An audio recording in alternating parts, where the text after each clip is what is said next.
उस सुबह जब रश्मि ने नीले दुपट्टे को सावधानी से अपने सलवार कुर्ते के साथ लपेटा और मां के कहने पर थोड़ा काजल लगा लिया, उसे क्या पता था कि यही काजल किसी की नजरों का निशाना बन जाएगा। रश्मि एक छोटे से कस्बे की रहने वाली एक पढ़ने लिखने में तेज लड़की थी, जिसकी आंखों में सिर्फ एक सपना था, अपने गांव का नाम रोशन करना और एक दिन अफसर बनकर गरीबों के हक के लिए लड़ना। लेकिन उसका सपना उसके रास्ते में खड़े वो अंधेरे लोग नहीं देख सकते थे, जिनकी नजरें रोशनी की हर किरण को निगल जाती थीं। हर दिन की तरह वह अपनी किताबें लेकर कॉलेज की ओर निकली।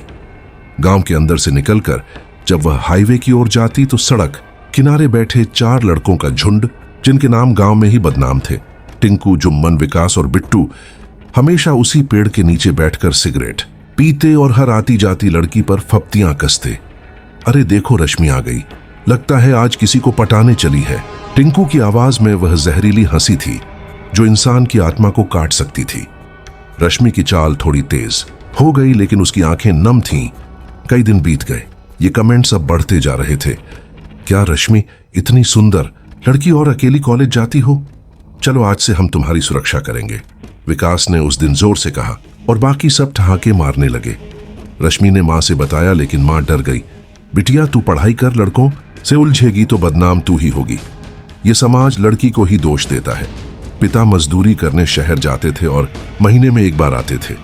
रश्मि अकेली थी, अपने सपनों के साथ, और उन 4 लड़कों की गंदी नजरों के बीच फंसी हुई थी। एक दिन रश्मि ने कॉलेज से लौटते वक्त देखा कि टिंकू उसका पीछा कर रहा है। वो डर के मारे गलियों में भागी, लेकिन टिंकू ने उसे कोने में रोक लिया। एक बार प्यार से बात कर ले, फिर तंग नहीं करूंगा, उसने कहा और उसका हाथ पकड़ लिया। रश्मि ने पूरी ताकत से धक्का देकर उसे गिराया और भाग गई, लेकिन उस दिन उसकी रुलाई थमने का नाम नहीं ले रही थी। अगले दिन कॉलेज में उसकी सीट पर एक चिट्ठी थी। अगर किसी से कुछ कहा तो बदनाम कर देंगे, तुझे किसी को मुंह दिखाने लायक नहीं छोड़ेंगे। रश्मि अब टूटने लगी थी। उसकी पढ़ाई में मन नहीं लग रहा था, लेकिन उसी कॉलेज में समाजशास्त्र पढ़ाने वाली मिस भावना ने रश्मि की आंखों में छिपा डर पढ़ लिया। जब रश्मि ने उन्हें सब कुछ बताया तो भावना जी ने पुलिस में रिपोर्ट करने की बात की, लेकिन रश्मि डर गई। मैडम, पुलिस वाले उल्टा मुझे ही दोषी बना देंगे। भावना जी ने फैसला किया कि वह इस अन्याय के खिलाफ खड़ी होंगी। उन्होंने महिला आयोग से संपर्क किया, रश्मि के माता पिता को समझाया और एक पत्रकार को इस कहानी के पीछे लगवाया। फिर एक दिन जब 4 लड़कों ने हद पार कर दी, कॉलेज के बाहर रश्मि का रास्ता रोककर उसका दुपट्टा खींचा और जबरदस्ती वीडियो बनाने लगे। तभी वहां पहले से तैनात पुलिस ने उन्हें रंगे हाथों पकड़ लिया। उनकी गिरफ्तारी का वीडियो वायरल हो गया। गांव में हड़कंप मच गया। एक एक कर लड़कों के पुराने अपराध भी खुलने लगे। कई लड़कियों ने चुपचाप सहा था, लेकिन अब बोल उठी।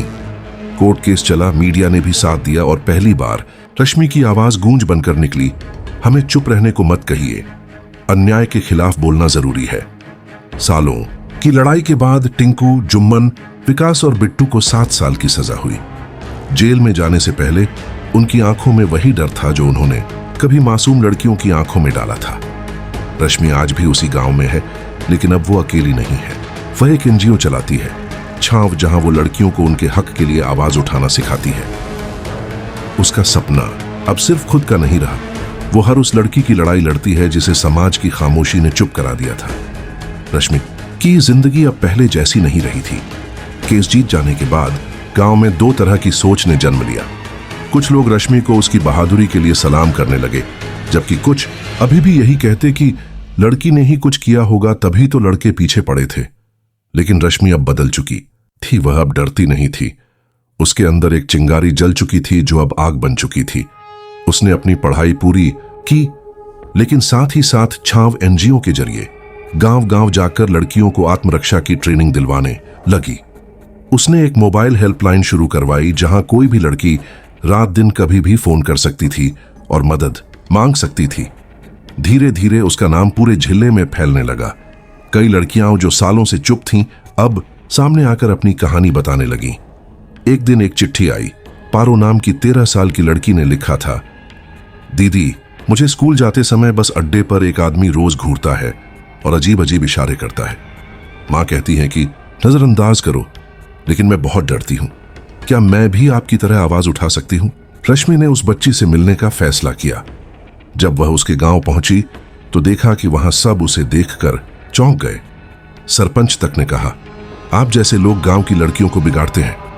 रश्मि ने वहीं पंचायत बुलाई और पारो की बात खुलकर रख दी। लोग चुप हो गए, क्योंकि अब उनके सामने खड़ी रश्मि सिर्फ एक पीड़िता नहीं बल्कि एक बदलाव की नेता बन चुकी थी। उस आदमी के खिलाफ केस दर्ज हुआ और उसे गिरफ्तार कर लिया गया।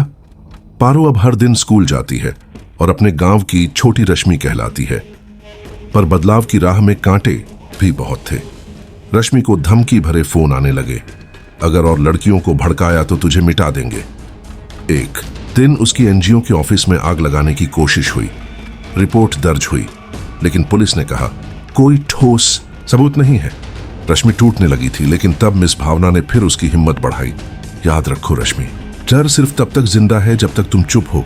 तुम आवाज हो और आवाज कभी नहीं चलती। रश्मि ने अब ठान लिया, अगर सिस्टम नहीं बदलेगा तो मैं सिस्टम का हिस्सा बनूंगी। उसने सिविल सर्विसेज की तैयारी शुरू की। 2 साल लगे, लेकिन जब रिजल्ट आया तो वह AIR 29 पर थी। एक IPS अफसर बनकर निकली और उसकी पोस्टिंग उसी जिले में हुई जहां कभी वह चुपचाप आंसू बहाया करती थी। अब वह उन थानों की कमान संभाल रही थी जहां लड़कियों की शिकायतों को कभी कूड़ेदान में फेंक दिया जाता था।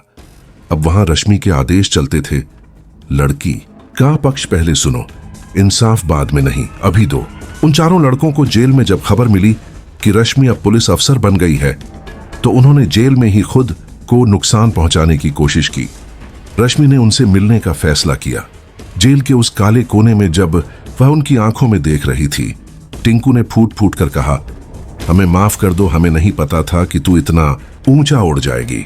रश्मि ने ठंडे स्वर में जवाब दिया, मैं माफ कर सकती हूं, लेकिन वो लड़कियां जिनकी जिंदगी तुमने बर्बाद की, क्या वो तुम्हें माफ करेंगी? उस दिन जेल की दीवारों में गूंज थी रश्मि की आवाज, जो अब डर की नहीं बदलाव की मिसाल बन चुकी थी। आज भी छांव संस्था चल रही है। अब वह एक राष्ट्रीय स्तर की मुहिम बन चुकी है। हर राज्य में इसकी शाखा है और हजारों लड़कियां अब सिर्फ पढ़ नहीं रही हैं, लड़ भी रही हैं। रश्मि का सपना सिर्फ अफसर बनने का नहीं था। उसका सपना था हर उस लड़की के लिए वो सूरज बनना जो अंधेरे में जीती रही। अब वह कहती है, कभी मत समझो कि तुम अकेली हो। हर आवाज की छांव में कोई रश्मि जरूर खड़ी है।